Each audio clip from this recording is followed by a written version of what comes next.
Hello friends, मैं हूं गौरव और इमेजिन करो आपको किसी प्रकार के एंगर इश्यूज है और एक डॉक्टर अपनी कैंपर वैन लेकर आपकी ट्रीटमेंट के लिए आपके घर आता है। वो आपको एक इलेक्ट्रिक शॉक देकर पहले तो बेहोश करता है और फिर आपके आई सॉकेट के थ्रू आपके ब्रेन के फ्रंटल लोब तक एक कील हथौड़े से ठोक कर आपकी मदद करता है, to solve your anger issues problem.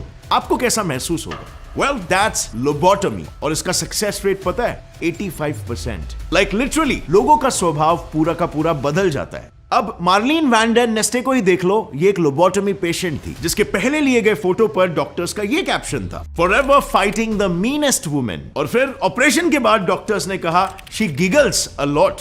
So clearly a lot had changed. But wait a minute, अगर ये ऑपरेशन इतना बड़ा गेम चेंजर था तो फिर इसे इजाद करने वाले पोर्चुगीज न्यूरोलॉजिस्ट और Nobel prize winner Antonio Egas मोनेस को उनके ही पेशेंट ने उन्हें गोली मारकर अपाहिज क्यों बना डाला? Well, let's find this out in our today's video and let us know why is lobotomy the worst surgery procedure in history.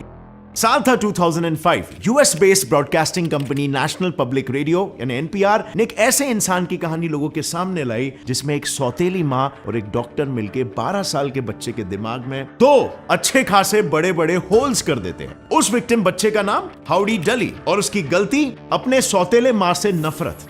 Actually 5 साल की उम्र में अपनी सगी मां जून डली को हमेशा हमेशा के लिए खो देने के बाद हावर्ड को अपने पिता की दूसरी शादी बिल्कुल भी गवारा नहीं थी, क्योंकि उस 12 साल के बच्चे के लिए उसकी सौतेली मां वो औरत थी जो उसकी सगी मां की जगह लेने वाली थी। और यह बात उसे जरा भी पसंद नहीं थी और वक्त के साथ साथ इनके बीच की अनबन बढ़ती गई, इतनी बढ़ गई कि लू हावर्ड से पीछा छुड़ाने के लिए उसे मेंटली अनस्टेबल साबित करने पर तुल गई। उसका कहना था कि मानसिक रूप में हावर्ड पागल है क्योंकि वो हर बात में बगावत करता और अगर कुछ भी पूछो तो उसका जवाब हमेशा रहेगा आई डोंट नो। वेल, अब ऐसे सिचुएशन में आपको क्या लगता है? क्या एक 12 साल के बच्चे का अपने मां के खिलाफ बगावत करना पागलपन होता है क्या? Well, I would say no.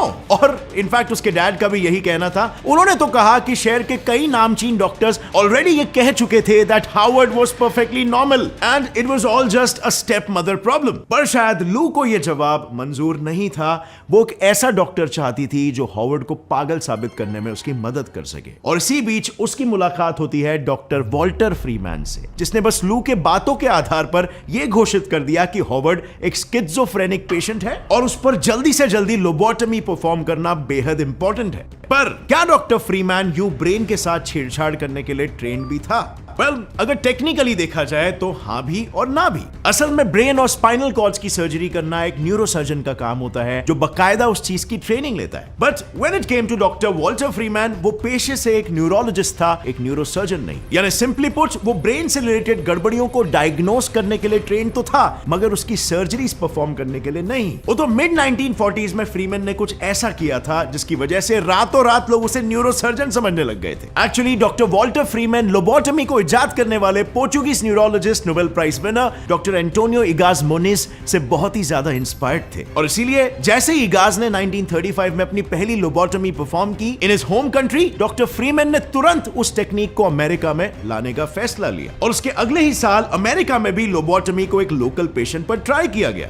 Now in my opinion this is morally wrong, क्योंकि ब्रेन हमारे बॉडी का वाइटल ऑर्गन होने के साथ ही वो हमारी पूरी बॉडी को कंट्रोल करता है, from controlling our hearts pumping till breathing. अब यहां पर मैं आपसे एक सवाल पूछना चाहूंगा कि क्या आपको सच में लगता है कि आप अपने ब्रेन को कंट्रोल करते हो या फिर आपका ब्रेन आपको कंट्रोल करता है? नाउ आई नो बहुत से लोग बोलेंगे इसका answer is a no brainer. कुछ भी करने में हमारा ब्रेन तो यूज होता ही है। ब्रेन का मामला जैसा दिखता है ना, उतना सिंपल नहीं है। Let me recommend you a book over here, brain rules by Shivani Thakur. इसकी बुक समरी आप सुन सकते हो कुकू एफएम ऐप पर। ये एक ऐसी किताब है जिसमें कैसे ब्रेन हमारे मेजर रोल्स यानी कंजर्वेशन ऑफ मेमोरी, न्यूरॉन की वायरिंग, सेंसेस का इंटीग्रेशन, मेल और फीमेल के ब्रेन पैटर्न्स और स्लीप जैसे फंक्शंस को परफॉर्म करता है, इसे इलैबोरेटली एक्सप्लेन किया गया है। आपको इस बुक की book summary Kuku FM app पर सुनने मिल जाएगा, वो भी हिंदी जैसे रीजनल लैंग्वेज में। साथ ही आपको a bunch of other genres के किताबें भी मिलेंगे बिल्कुल मुफ्त। नॉन फिक्शन जॉनरास, इसकी career, motivation, leadership, self improvement, business strategies etcetera etcetera. Kuku FM app पर 4000 प्लस आवर्स का नॉन फिक्शन कंटेंट अवेलेबल है और वैसे तो इसका 1 साल का सब्सक्रिप्शन बस 399 रुपीस का है,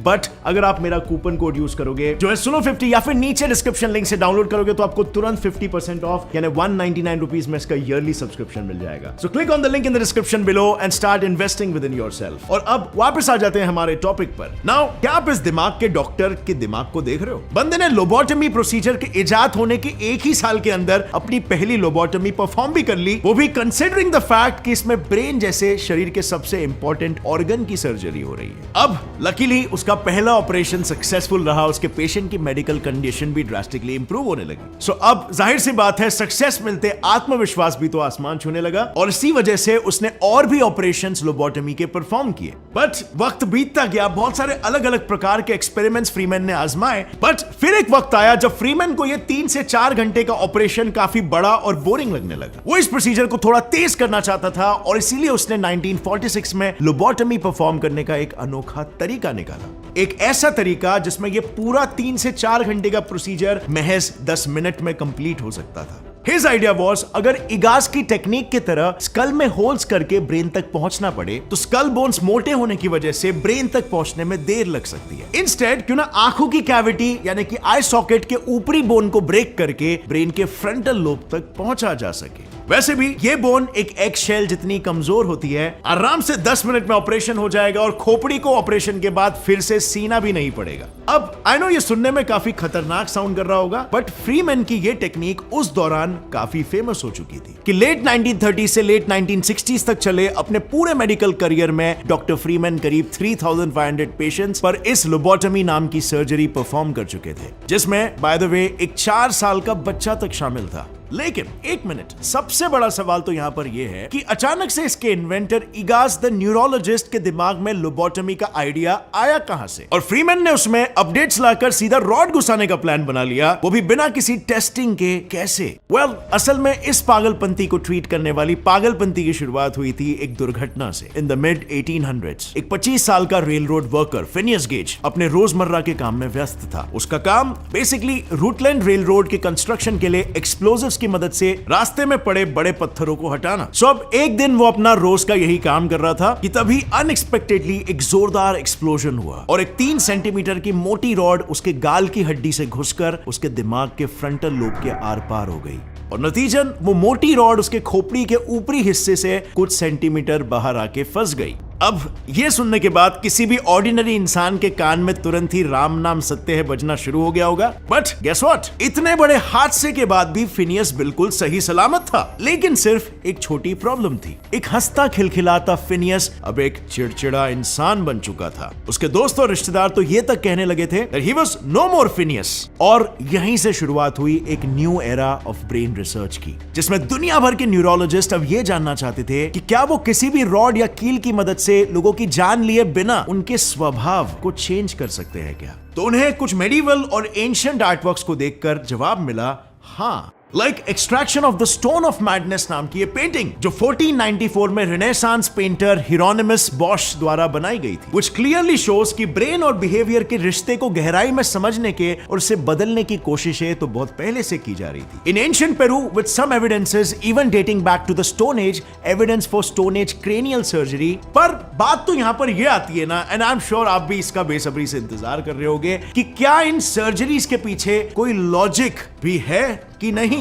वेल, लॉजिक तो है मगर मोटा मोटा। इस ऑपरेशन में बेसिकली ब्रेन जैसे कॉम्प्लिकेटेड ऑर्गन को एक ओवर सिंप्लीफाइड अप्रोच से अंडरस्टैंड करने की कोशिश की गई है कि भाई ब्रेन का फ्रंटल लोब थॉट्स और इमोशंस को प्रोसेस करता है और इसीलिए अगर आपको किसी चीज का ऑब्सेशन सता रहा है या फिर किसी तरह का डिप्रेशन या एंगर इश्यूज है तो सिंपली ब्रेन का जो फ्रंटल लोब है जिसकी मदद से सारे इमोशंस का आपका एक्सप्रेशन होता है उसे सिंपली थैलेमस से डिस्कनेक्ट कर दो। मतलब जब ऐसे कंपल्सिव बिहेवियर के सिग्नल्स दिमाग के बाकी हिस्सों तक पहुंचना ही बंद हो जाएंगे तो वहां जाकर उन सिग्नल्स का तहलका मचाने का सवाल ही नहीं उठेगा, यानी सिंपली ना रहेगा बांस और ना बजेगी बांसुरी। देखो, आई नो आज के हिसाब से हंसने की जरूरत नहीं है, दिमाग में कुछ होल्स ही तो करते हैं, आखिर प्रॉब्लम क्या हो सकती है? वेल, प्रॉब्लम बड़ी हो सकती है। इंग्लैंड और वेल्स में 1942 और 1954 के बीच करीब 10,365 सिंगल लोबोटमीज और 762 मल्टीपल लोबोटमीज परफॉर्म हुए, जिनमें से 9,284 पेशेंट्स की फॉलोअप स्टडी ने यह रिवील किया कि सिर्फ 41% लोगों की ही मेंटल हेल्थ में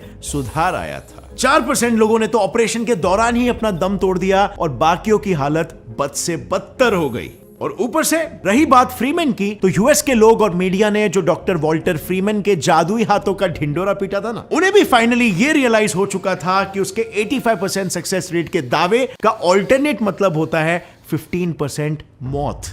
यानी उसके द्वारा कंडक्ट किए गए 3500 ऑपरेशंस में से लगभग 525 लोग भगवान को प्यारे हो गए।